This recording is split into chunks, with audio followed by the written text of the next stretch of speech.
mes chers amis.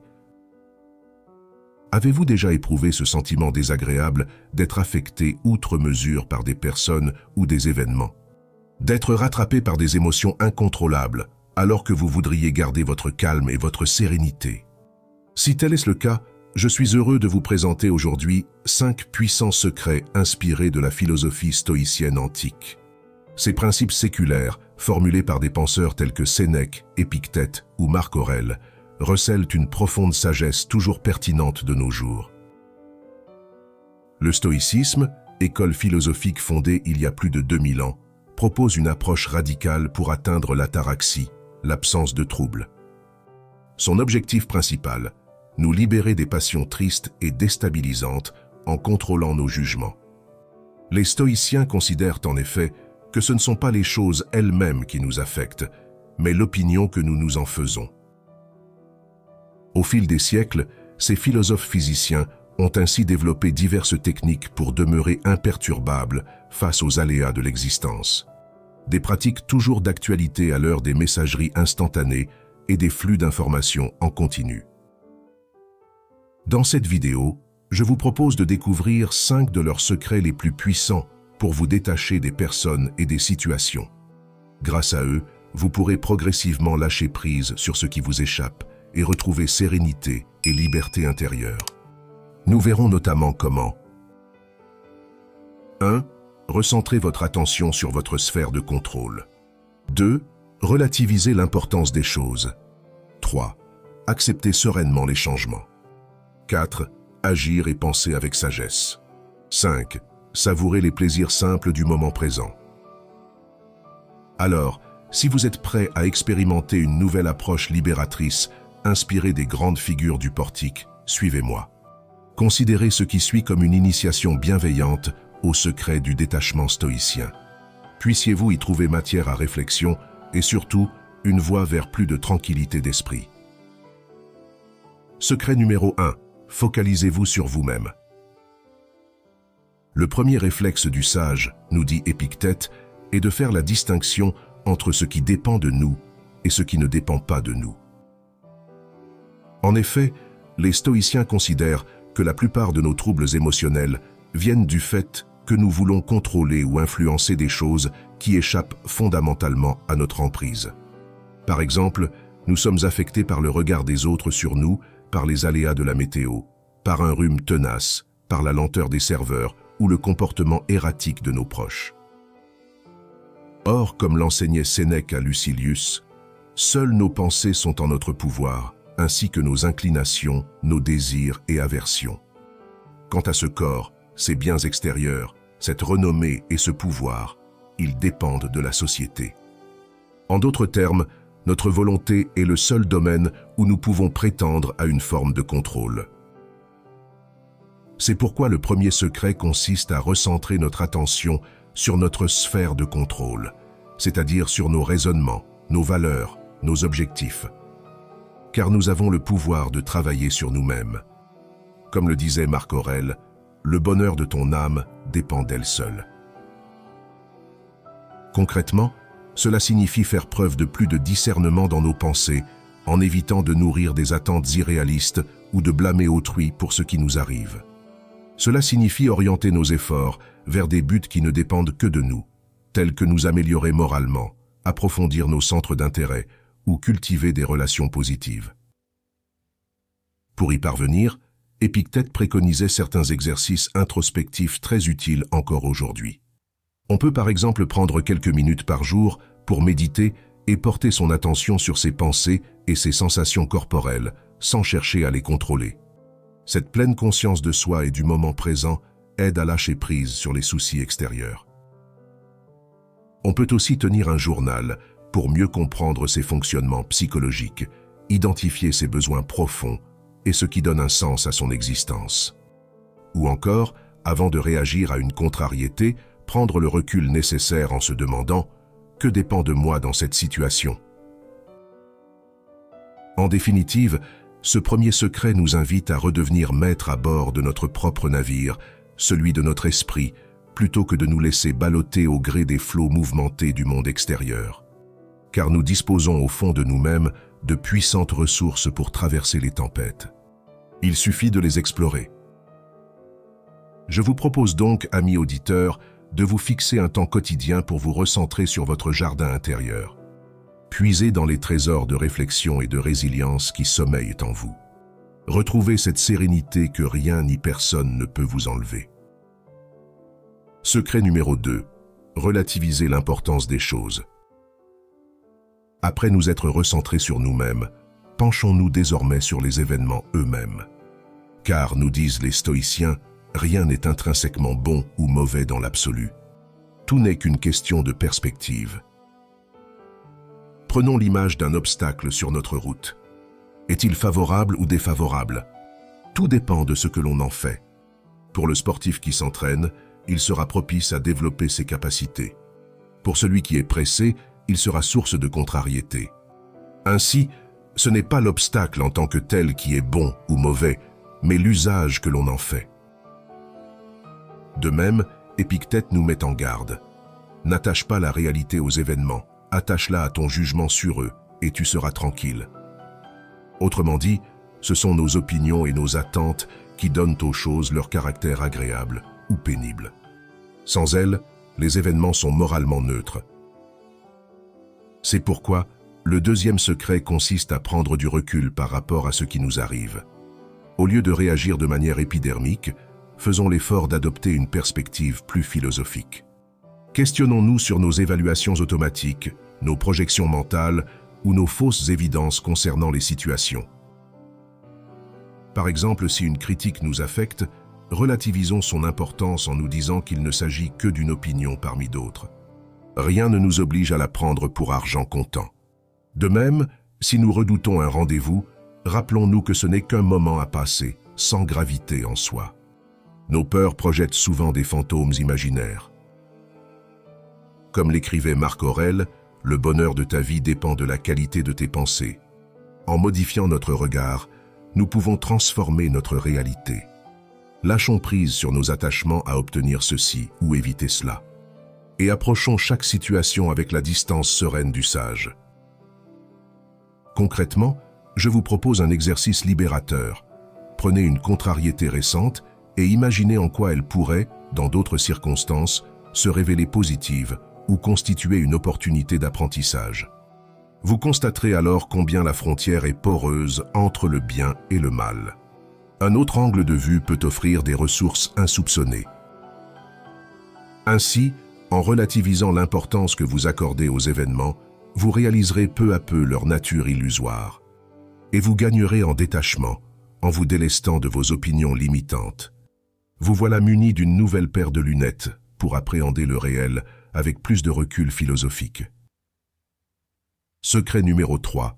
Accepter la nature changeante du monde. Nous avons vu comment se détacher des événements en changeant de perspective. Abordons à présent un principe fondamental de la pensée stoïcienne, l'impermanence de toute chose. Comme le rappelait Marc Aurèle, toutes choses sont éphémères. Chaque élément de notre vie, objet, lieu, relation, réputation, peut à tout moment évoluer ou disparaître. Même notre propre existence est par essence fragile et limitée dans le temps. Dès lors, le troisième secret consiste à accepter sereinement cette nature changeante de la réalité. Au lieu de lutter en vain pour retenir ou maîtriser ce qui nous échappe, accueillons avec bienveillance les transformations inéluctables du monde. Concrètement, cela signifie lâcher prise sur nos attachements au passé et nos projections dans l'avenir. Ni la nostalgie ni l'anticipation ne sont utiles. Comme l'écrivait Sénèque, ce n'est pas l'avenir ni le passé qui sont nôtres, c'est seulement le présent. Apprenons à demeurer pleinement dans l'instant, sans fuir ce qui advient. Pour intégrer cette leçon de vie, les philosophes stoïciens recommandaient certains exercices. On peut par exemple méditer chaque matin sur le caractère précaire des choses et des êtres qui nous sont chers. Non par morbidité, mais pour nourrir notre gratitude à leur égard dans l'ici et maintenant. On peut aussi tenir un journal de bord en notant les transformations du monde et de notre propre parcours. En prenant conscience du changement perpétuel à l'œuvre, nous réaliserons peu à peu qu'il est vain de s'accrocher. L'histoire stoïcienne foisonne également de grandes figures, ayant su accepter avec sérénité les coups du sort et la perte de leur statut. Tel fut le cas de l'empereur Marc Aurèle, dont le règne fut marqué par la guerre, la peste et la mort de nombreux proches. Mais sa philosophie lui permit de garder son équanimité. La ruine du monde entier ne saurait justifier que l'on s'attriste. Ainsi, amis auditeurs, je vous engage à méditer sur l'impermanence des choses et à accueillir avec bienveillance les changements inévitables de votre existence. Voyez-les non comme des obstacles, mais comme autant d'opportunités de progresser sur la voie de la sagesse stoïcienne. Secret numéro 4. Agissez avec sagesse et vertu. Nous savons désormais que nous n'avons prise que sur nos pensées et nos actes. Quelle attitude adopter alors pour vivre sereinement? Celle du sage stoïcien. Rappelons qu'au cœur de cette école philosophique résident 4 vertus cardinales: la prudence, le courage, la justice et la tempérance. Elles forment un idéal de sagesse vers lequel tendre au quotidien. La prudence consiste à examiner une situation sous tous ses aspects avant de prendre une décision réfléchie. Le courage permet d'affronter les épreuves avec détermination. La justice, elle, nous pousse à respecter autrui et à œuvrer pour le bien commun. Enfin, la tempérance est cette modération des désirs qui procure la sérénité. Or, le stoïcisme nous enseigne que nous pouvons cultiver ces qualités par nos propres efforts. Même face à l'adversité, nous conservons le pouvoir d'agir et de penser avec vertu. Comme l'écrivait Sénèque à son ami Lucilius, c'est dans les situations difficiles que se révèle la force de l'âme. Ainsi, le 4e secret consiste à faire preuve de sagesse au quotidien en restant fidèle à nos valeurs humanistes. Quoi qu'il arrive, prenons le temps d'analyser la situation avec recul avant de réagir. Puis demandons-nous, que puis-je faire de juste, de courageux et de modéré dans cet instant? Concrètement, cela peut signifier pardonner à ceux qui nous ont offensés, persévérer avec patience dans nos efforts, résister avec courage aux injonctions contraires à l'éthique ou encore partager avec autrui. Chaque geste inspiré par les vertus stoïciennes renforce notre sérénité intérieure. L'histoire regorge de tels actes admirables, à l'image de Socrate buvant la ciguë avec sérénité ou de Marc Aurèle distribuant ses biens aux plus démunis alors même que la peste décime Rome. De tels exemples montrent que l'on peut demeurer libre et vertueux en toutes circonstances. C'est pourquoi, amis auditeurs, je vous encourage à cultiver ces qualités stoïciennes qui élèvent l'âme. Efforcez-vous d'incarner la prudence, le courage, la justice et la tempérance dans vos pensées comme dans vos actes. Vous réaliserez ainsi votre pouvoir d'agir positivement en dépit des difficultés, et vous atteindrez une forme de sérénité inaltérable. Secret numéro 5. Appréciez les choses simples. Au terme de notre exploration des principes stoïciens, abordons un dernier rempart contre le trouble intérieur, la simplicité. Comme l'écrivait Sénèque dans ses lettres à Lucilius, c'est dans le superflu que résident la disette et la pauvreté. En effet, plus nous accumulons de désirs et d'attentes, plus nous nous exposons à la frustration et au sentiment d'incomplétude. C'est pourquoi les sages nous exhortent à pratiquer la modération et la sobriété, conformément à l'idéal de tempérance évoqué plus tôt. Apprenons à nous satisfaire de peu, à savourer les plaisirs simples de l'existence sans en demander davantage. Comme le disait Épicure, mets-toi à vivre de peu. Un petit jardin, une cruche d'eau et un peu de pain suffisent à la vie. Concrètement, on peut par exemple se fixer une diète numérique en limitant drastiquement le temps passé sur les écrans. Redécouvrir la saveur d'une conversation en tête-à-tête, la beauté d'un ciel étoilé ou la joie d'un repas partagé avec nos proches. De même, évitons la surconsommation qui encombre nos espaces de vie.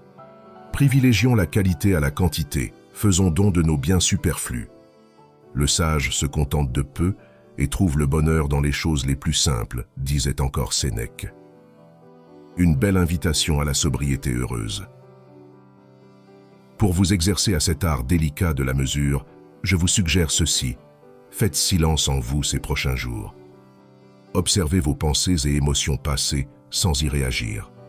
Puis, le moment venu, dites-vous « assez ». Réorientez doucement votre attention vers votre souffle ou les sensations corporelles. Vous réaliserez petit à petit combien il est vain de se perdre dans les méandres du mental, et vous goûterez la sérénité profonde offerte par l'instant présent quand on sait s'en contenter pleinement. Ainsi s'achève notre tour d'horizon de 5 puissants secrets stoïciens pour se libérer du trouble extérieur. J'espère qu'ils inspireront votre réflexion et illumineront votre chemin vers plus de sérénité intérieure. Puissiez-vous savourer le bonheur dans la simplicité retrouvée et la connexion au moment présent. L'esprit apaisé, le sage se contente de peu et jouit de tout. Quelle magnifique perspective! Au terme de ce parcours des 5 secrets stoïciens pour se libérer, récapitulons les approches proposées avant de nous quitter. Tout d'abord, nous avons vu l'importance de se recentrer sur sa propre sphère de contrôle plutôt que de se laisser balloter par les événements extérieurs. Ensuite, relativiser ce qui arrive en modifiant son regard permet de désamorcer bien des troubles. Rien n'est bon ou mauvais en soi, tout dépend de la perspective que l'on adopte. Puis, intégrer l'impermanence des choses et des êtres conduit à accepter plus sereinement les changements inévitables de l'existence. En outre, agir et penser selon les vertus stoïciennes, prudence, courage, justice, tempérance, maintient notre sérénité en toutes circonstances. Enfin, retrouver la simplicité en se contentant de peu éloigne le trouble que suscitent désirs et attentes excessifs. Puissiez-vous, auditeurs amis, puiser dans ces enseignements de quoi apaiser votre esprit face au flot mouvementé de la vie. Sachez-vous recentrer sur l'essentiel, relativiser les aléas, accepter l'impermanence, demeurer vertueux malgré tout et goûter le bonheur dans la simplicité retrouvée. Cultivez ces approches stoïciennes à votre rythme, expérimentez les exercices suggérés. Vous êtes sur la voie de votre propre libération. Je vous souhaite des lendemains plus sereins. Et je demeure à vos côtés sur cette route exigeante, mais ô combien libératrice.